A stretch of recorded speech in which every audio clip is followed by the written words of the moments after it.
But maybe we've just been listening to the wrong experts. Norman Fenton is the Professor of Risk Information Management at Queen Mary University in London. Hold that thought, risk. Because that's a word we've heard surprisingly little these last 3 years. Once upon a time, we took it for granted that part of what it means to be a free-born citizen is that you're free to calculate risk for yourself. Oh, I want to cross the road, but there's a car in the distance, but I've plenty of time to get across. Oh no, hang on, he's accelerated.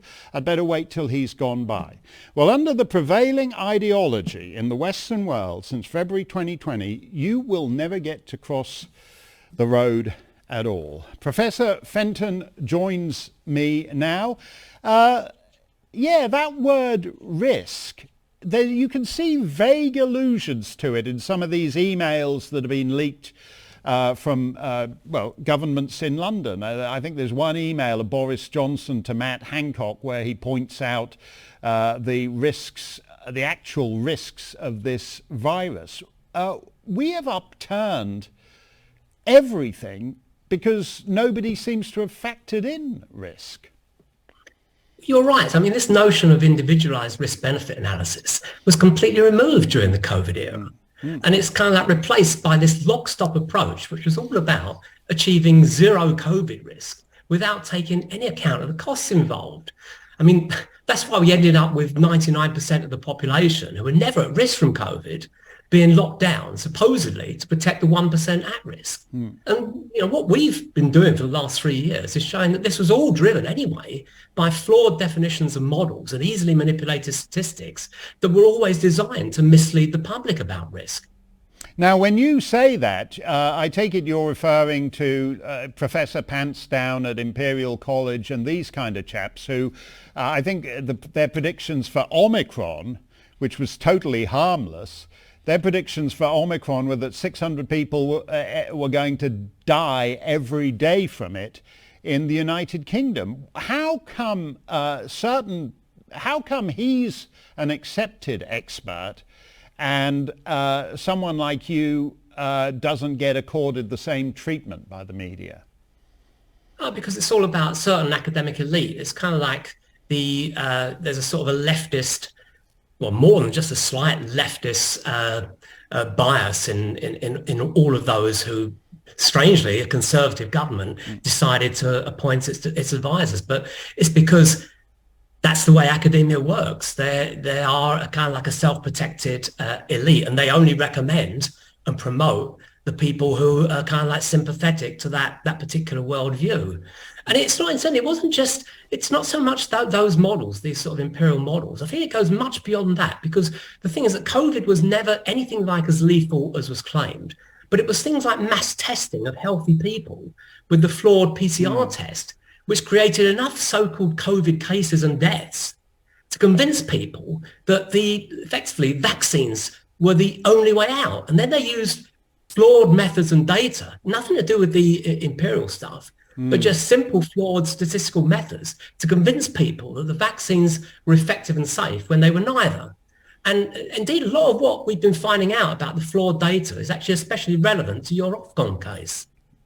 Well, I wonder if we will ever actually get accurate number. I mean, for example, people say if you query vaccines on Twitter or Facebook, there's always someone in your feed within 3.5 minutes who said they've saved 20 million lives, these vaccines. Is there any actual evidence for that whatsoever? I mean, there's no evidence of that whatsoever. I mean, the analogy I used on that 20 million, it's like, imagine that I decide that I'm going to measure the temperature every few days of going out in my garden, measure the temperature going from sort of January to the end of July. And what I actually see is that the temperature is kind of like edging up, sort of almost, edging up towards the end of July. And then I decide, well, hang on a sec. Based on what I'm now observing, that data I'm observing, I'm predicting that by the end of the year, the temperature at the end of December is going to go up. It's going to be like over 100 degrees. Yeah. Right? So what I'm going to do now is I'll take a portable fan and put it in my garden right? And then observe what happens. And of course, suddenly the temperature, after the end of July, starts to go down again, right? So I can now say, it's a bit like saying, well, based on my modelling, right, the fact that I put that fan in the garden has now saved the world from this sort of massive increase in temperature. Right. That's basically what they were doing with these predictions these estimates of these 20 million lives lost. Yeah. They were using flawed models and then making these ridiculous inferences from them. And it's of course impossible, because there's no way. I mean, there's no way that many lives are lost. I mean, even on their own figures, they were talking that there was about 2 million people died before the COVID vaccine. How did they suddenly come up with a figure of 20 million saved after the vaccines were introduced? Nonsense.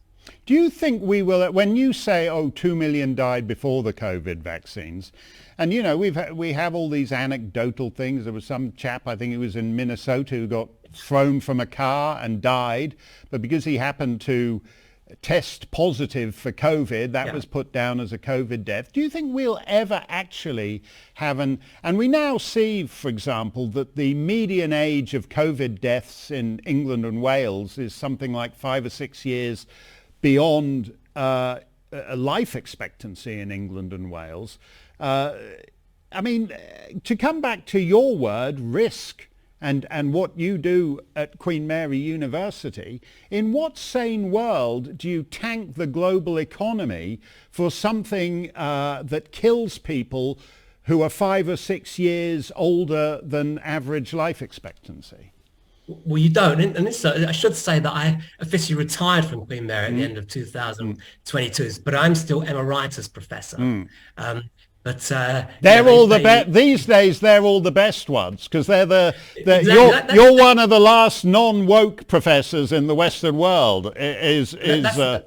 That's the only reason why I can actually speak up about these things. And of course, it contributed, of course, partly to the reason why I'm no longer there. But there are other personal reasons. But yeah, I mean, the risk, this whole notion, exactly, the risk, it's crazy, isn't it? There was never any justification for this. As I said, they were never taken account of the actual costs of these, the various implementation measures, not just the lockdowns, but the enormous cost of the vaccine program. I mean, what a complete waste, what a complete waste. I mean, it's just ridiculous. I mean, just an amusing anecdote. Actually, I found that I heard that did you know that in Colombia, apparently they were offering $800 for unvaccinated blood, a pint.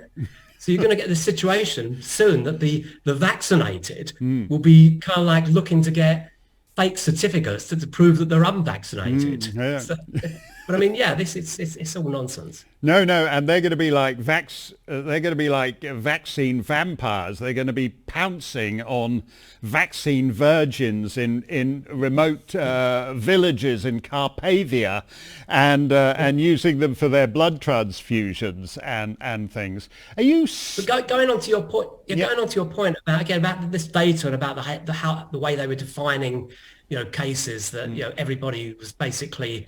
I mean, it was worse in America. I mean, in the UK, it was anybody who tested positive on this flawed PCR test within 28 days of dying was classified as a COVID death, and also classified as a hospitalization. All those hospitalization data, they were all flawed, as were, everything else was driven by this fake definition of what a COVID case was. And then you've got that problem with the data, but then you've got the kind of like the official Office for National Statistics data. That is all based on an extremely biased subset of the England population, which most people don't realise. It was based on those who were registered in the 2011 census, who were also registered with the GP in 2019. And that missed out over 10 million adults who were a very different demographic to those who were in the ONS sample. And it meant, for example, that their estimate of only 8% adult unvaccinated, for example, last May, was wrong. We've got solid evidence that the real figure was over 20%. In fact, the statistics regulator even agreed with us on that. And the key thing is, if you underestimate, as they did, the proportion of the unvaccinated, what it does is then it exaggerates all the efficacy and safety figures in favour of the vaccines. Yep. And of course, it was also used to claim that the unvaccinated were disproportionately being hospitalised with COVID. But what we actually know is that it was the vaccination which was causing the increased COVID rates. Those so-called second wave didn't start until the vaccination program ramped up. No. And that's when there were a lot more COVID cases. But I think that's actually a critical point of yours, that officialdom still underestimates the proportion of the population that's unvaccinated by about, I think if I'm doing my arithmetic correctly, by about 60%. As you say, they say it's 8 million and it's more like over 20 million.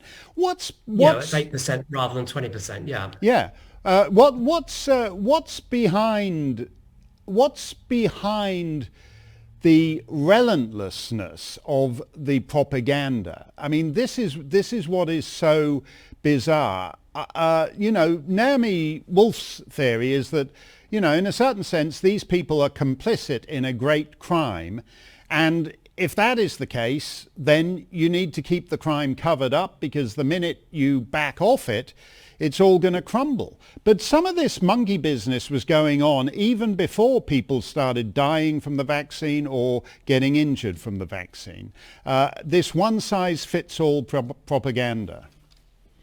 Yeah, because I thought it was, I always said that the COVID lockdowns were the inevitable precursor for the climate lockdowns. And this all fits into that, WEF, UN Agenda 2030 idea of, zero carbon. You've got the perfect analogy. We're going from zero COVID to zero carbon. But of course, the zero carbon, plan was always there before. And it's this move towards, this sort of, new world order, the sort of the new global economy. And, the COVID lockdowns were kind of like a dry run for what they're planning with these, the 15-minute cities and all of the other nonsense that are part of that, zero carbon agenda 2030 agenda.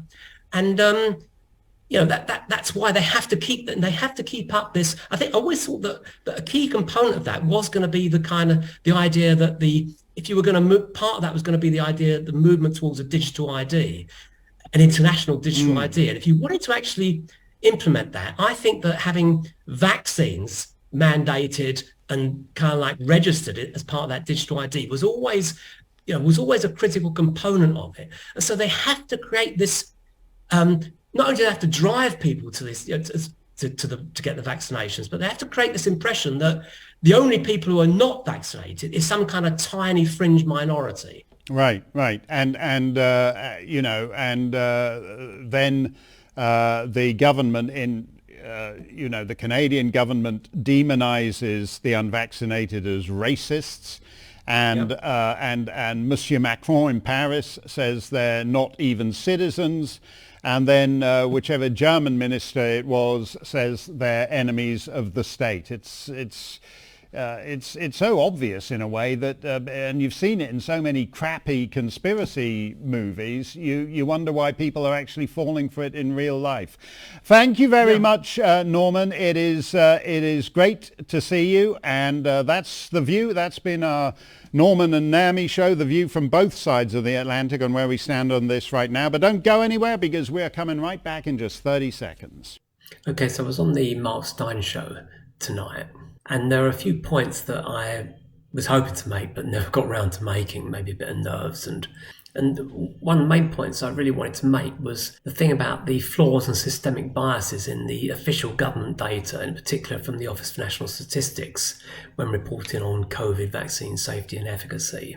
This impacts Mark's Ofcom case, because unless the accuracy of the ONS data is challenged, Ofcom will use kind of like court statisticians to argue that the ONS data proves that what he said was misleading. But once you understand the full extent of the flaws and biases in that official data, it turns out that a lot of what Mark said was actually an understatement of the scale of the problem. So we know that many of those who died shortly after vaccination initial rollout were wrongly classified as unvaccinated by the Office for National Statistics, even though they now deny this.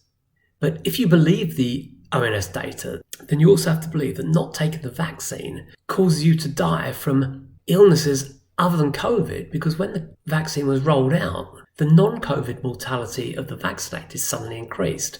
And you also have to believe that the vaccine is some kind of a miracle cure for diseases other than COVID, because the non-COVID mortality rate of the vaccinated went down.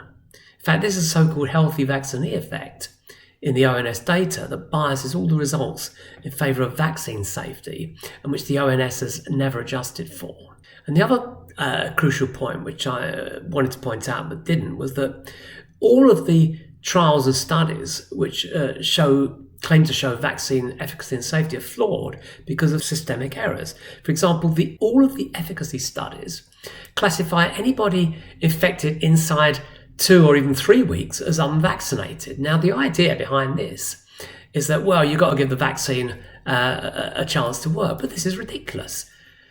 For a start, we actually know in practice that these particular vaccines cause a disproportionate number of COVID infections within the first 2 weeks. But even setting that aside, if actually this was simply a placebo, it is a statistical certainty that if you classify those who get infected within the first 2 weeks as unvaccinated, then you will get high efficacy in the first few weeks and it gradually wanes down. And that is a pure statistical illusion.